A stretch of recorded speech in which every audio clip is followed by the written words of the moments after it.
नमस्कार, मैं हूं सुनील बॉबी और आप इस समय देख रहे हैं अपना खास कार्यक्रम बिहार समाचार, जहां बातें करते हैं बिहार की, खबरें होती है बिहार की।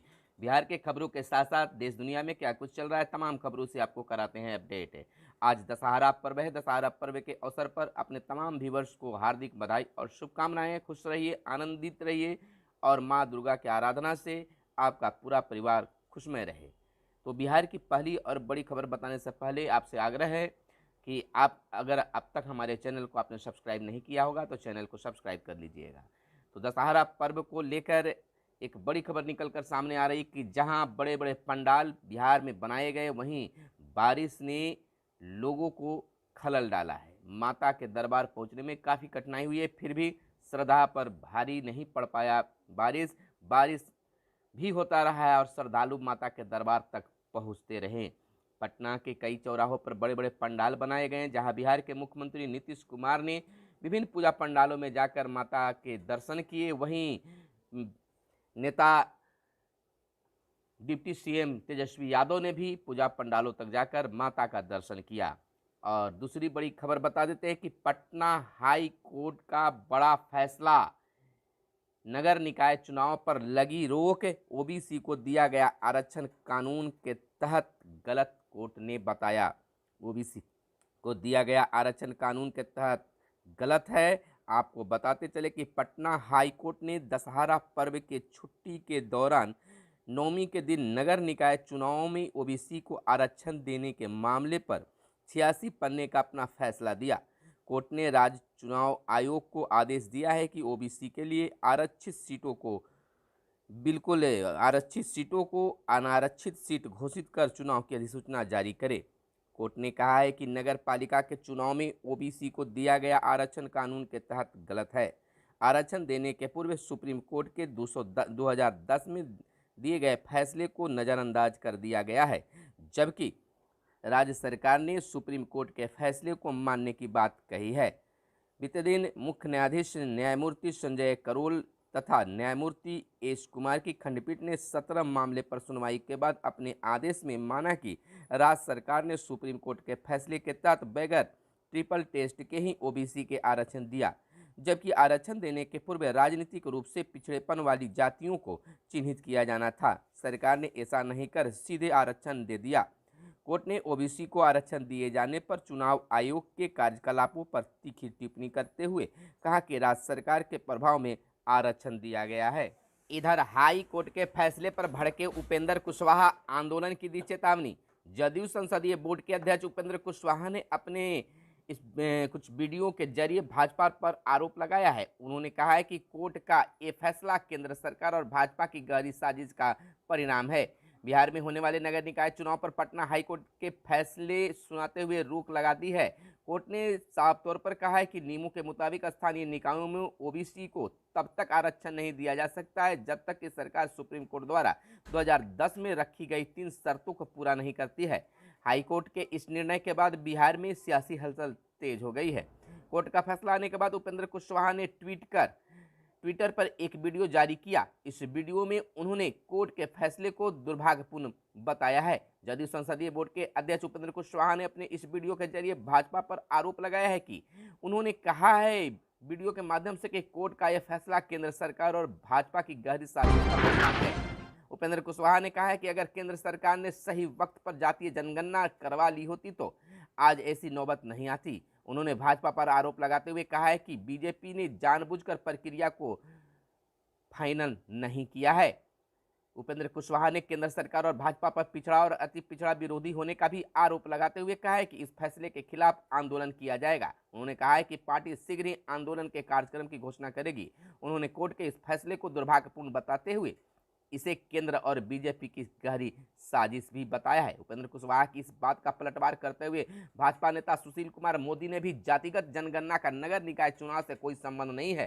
कोर्ट ने कहा था कि इसके लिए एक समर्पित आयोग बनाकर उसकी अनुशंसा पर आरक्षण दिया जाए, परंतु यह ऐसा नहीं किया गया और न ही एजी और एसईसी की राय मानी गई। बता दें कि पटना हाईकोर्ट ने आरक्षण के खिलाफ याचिका पर अपना फैसला सुनाते हुए कहा है कि सामान्य रूप से ओबीसी के लिए आरक्षित सीटों को अधिसूचित करने के बाद चुनाव होंगे। कोर्ट ने राज्य चुनाव आयोग के फैसले पर नाराजगी जाहिर करते हुए कहा है कि अगर आप वोटिंग की तारीख बढ़ाना चाहते हैं तो इसे बढ़ा सकते हैं। वहीं अगली बड़ी खबर, नल का जल उपलब्ध कराने में राष्ट्रीय औसत से आगे निकला बिहार। झारखंड, उत्तर प्रदेश और एमपी पीछे। बिहार में 89% घरों में नियमित नल का जल पहुंच रहा है, वहीं राष्ट्रीय औसत मात्र 83% है।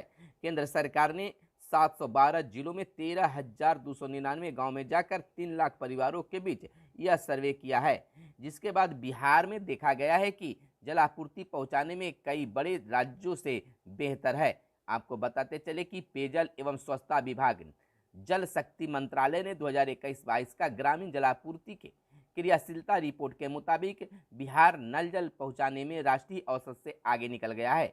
रिपोर्ट के मुताबिक जहां बिहार में 89% घरों में नियमित नल का जल पहुंच रहा है, वहीं राष्ट्रीय औसत मात्र 83% है। केंद्र सरकार ने 712 जिलों के 13,299 गांव में जाकर 3 लाख परिवारों के बीच यह सर्वे किया है, जिसके बाद बिहार में देखा गया कि जलापूर्ति पहुंचाने में कई बड़े राज्यों से बेहतर है। बिहार सरकार की रिपोर्ट के मुताबिक नल जल योजना का काम लगभग 99% पूरा कर लिया गया है।